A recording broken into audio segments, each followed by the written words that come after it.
अंधक की उत्पत्ति हुई असुरों में। अंधकासुर तपस्या करके अनंत शक्ति को प्राप्त करता है।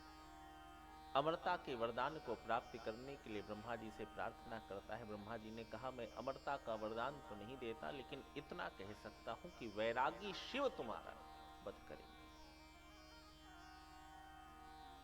और जिसे वैराग है वो वध क्यों करेगा? किसी के जीवन में दयालुता होती है तो उसके जीवन में हिंसा नहीं होती, और जिसके जीवन में हिंसा होती है उसके जीवन में दयालुता नहीं होती। उसी तरह से जो वैरागी है वो बधिक नहीं हो सकता।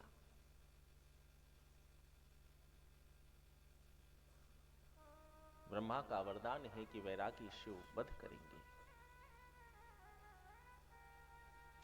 और शिव से बड़ा वैराग्य क्या होगा। अंधकासुर को लगा कि अब तो मैं नहीं मरूंगा। और ये हमेशा ध्यान रखना कि असुर कौन है? जो अपने बल के, अपने पद के, अपने तप के बल से, अपनी साधना के बल से ये भूल जाए कि उसकी सीमा क्या है।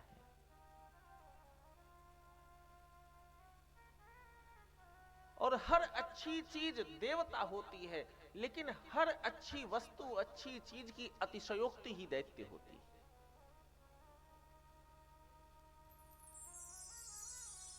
जीवन में सुंदरता आपको देवता के समान दर्शित करती है, लेकिन कभी कभी वही सुंदरता आपके लिए दैत्य हो जाती है। जीवन में बल आपको देवता के समान सम्मानित करता है, लेकिन कभी कभी वही बल जब अनुशासनहीन होता है तो आप असुर के समान हो जाते हैं। भगवान ने जब काम का निर्माण किया तो काम को देव ही बनाया। काम देव है, काम देवता है, लेकिन वही काम जब अमर्यादित होता है तो असुर हो जाता है।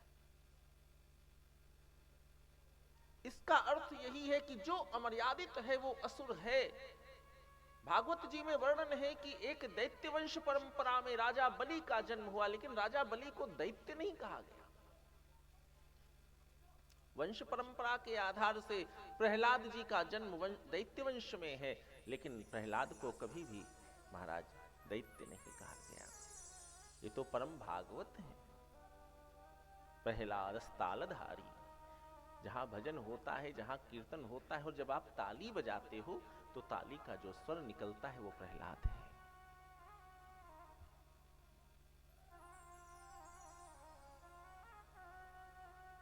तो प्यारी,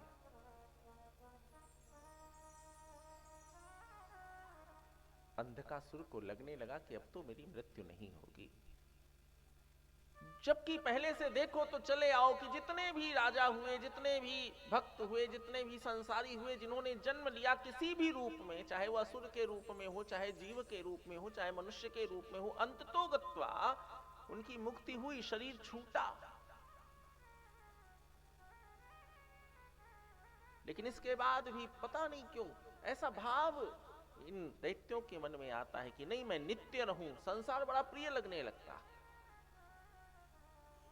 और महाराज अंधकासुर ने देवताओं से युद्ध किया, देवता पराजित हो गए। और जब देवता पराजित हो गए, शिव की शरण में आए, रोने लग गए, प्रार्थना करने लगे। सारे के सारे ऋषि मुनि महात्मा सब देवताओं की ओर से भगवान शिव से विनय करने लगे। भगवान शिव ने गणपति को, भगवान शिव ने कार्तिकेय को, भगवान शिव ने देवताओं को, नंदी बाबा को, भृंगी को, इन सब के कटक को युद्ध के लिए भेज दिया। शिव वैरागी है। युद्ध हुआ, भीषण युद्ध हुआ अंधकासुर से।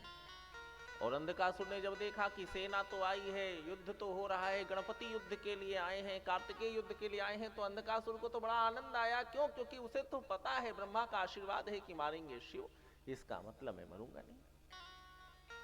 शिव आए ही नहीं तो जिसके द्वारा मेरी मृत्यु है, जब वो आया नहीं तो मेरी मृत्यु कैसे हो सकती? तो अंधकासुर ने महाराज अपनी माया के द्वारा समस्त सचराचर जगत को पीड़ित कर दिया। और सारा सचराचर जगत महाराज, सारे जो पंच तत्व हैं सब क्षरित होने लगे, सब पीड़ित होने लगे। जब पीड़ित होने लगे तो उसी समय भगवान गणेश ने अंधकासुर पर अपने अंकुश से प्रहार किया और उस अंकुश के प्रहार के कारण अंधकासुर अनंत मूर्छा में चला गया।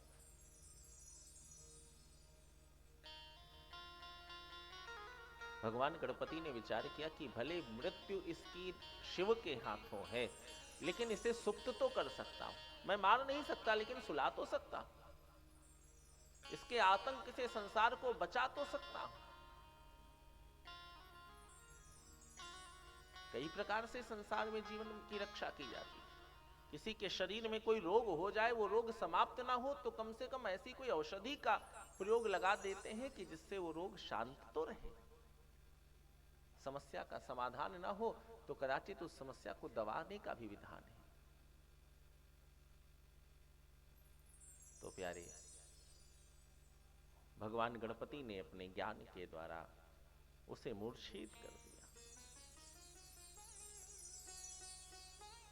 सब लोग बड़े प्रसन्न हो गए, प्रकृति शांत हो गई, सब लोग लौट करके आए।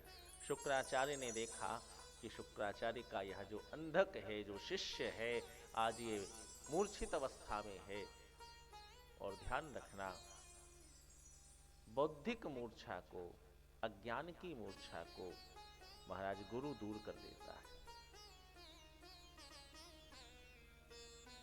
अंधक मूर्छित था, शुक्राचार्य ने मंत्र शक्ति के द्वारा, मंत्र शक्ति ही ज्ञान है, अंधक को जागृत कर दिया। जीवित हो गया अंधक, और जब अंधक जीवित हो गया तो फिर उसने सारे संसार को कष्ट देना प्रारंभ किया। शिव को क्रोध आ गया कि अरे, शुक्राचार्य को जो परम ज्ञानी है, जो बृहस्पति से भी अधिक श्रेष्ठ हैं योग्यता में, आज ऐसे शुक्राचार्य एक पापी को जागृत कर देते हैं, जगा देते हैं, जिससे सृष्टि में विघ्न हो रहा है। तो भगवान शिव को बड़ी पीड़ा हुई और भगवान शिव ने चुल्लू लगा करके शुक्राचार्य को पी लिया, पान कर लिया, पी लिया। शुक्राचार्य भगवान के उदर में आ गए, शिव के उदर में चले गए। शुक्राचार्य ने भगवान शिव के उदर में ही तपस्या प्रारंभ की और मन ही मन कामना है कि प्रभु मैं आपका पुत्र रूप प्राप्त करूं, पुत्र के समान हूं। सारे दैत्य सब परेशान हो गए, पीड़ित हो गए। गुरु के अभाव में उन्नति नहीं हो सकती।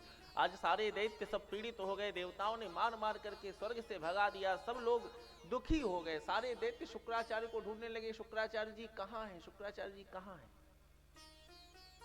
और तब दैत्यों को पता चला कि भगवान शिव ने शुक्राचार्य को पी लिया है। दैत्यों ने भगवान शिव से प्रार्थना करी।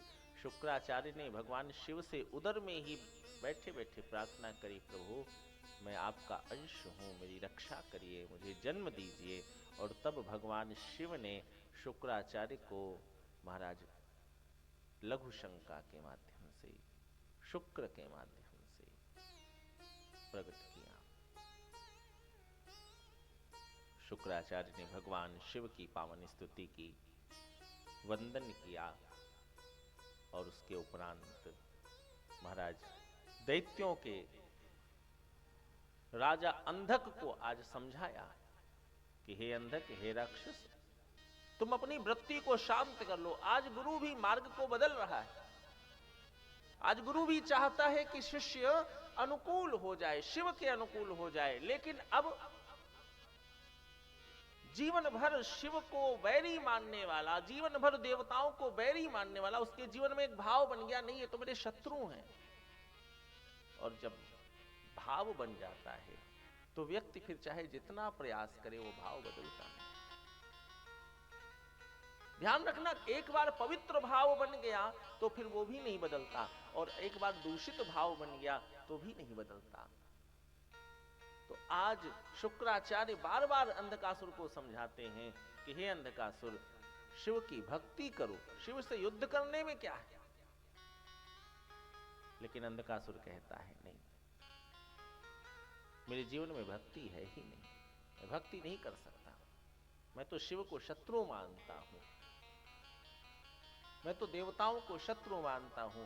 जिस प्रकार से दुर्योधन भगवान श्री कृष्ण से कहता है कि जानामि धर्मम नाहम प्रवृत्ति, जानामि अधर्मम नाहम निवृत्ति, उसी प्रकार से मानो आज अंधकासुर कह रहा है कि मैं धर्म और अधर्म जानता हूं, भक्ति भाव सब जानता हूं, लेकिन मेरी प्रवृत्ति नहीं है। मेरा मन शिव से द्वेष करता है, शिव को बैरी मानता है। और महाराज शुक्राचार्य के कथन को न स्वीकार करके जब आज फिर से अंधकासुर ने भगवान शिव को ललकारा, तो आज भगवान शिव अपने त्रिशूल को लेकर के अपने नंदीश्वर पर आरूढ़ होकर के और महाराज आज युद्ध क्षेत्र में पहुंचे। बैरागी शिव आज अंधकासुर के समक्ष प्रस्तुत हुआ, भीषण युद्ध हुआ। भगवान मुस्कुराते रहे, अंधकासुर के प्रत्येक प्रहार को निष्फल किया और अंततोगत्वा अंधकासुर को अपने त्रिशूल से मारा। जय घोष हो गया, हर हर महादेव का घोष हो गया। भगवान शिव के ऊपर देवताओं ने पुष्पवृष्टि करी और महाराज चारों ओर भगवान शिव की पवित्र यात्रा निकाली गई। सारा जगत महाराज, सारे देवता सब प्रसन्न हो गए। संतों ने प्रभु का दर्शन किया, स्तुति की।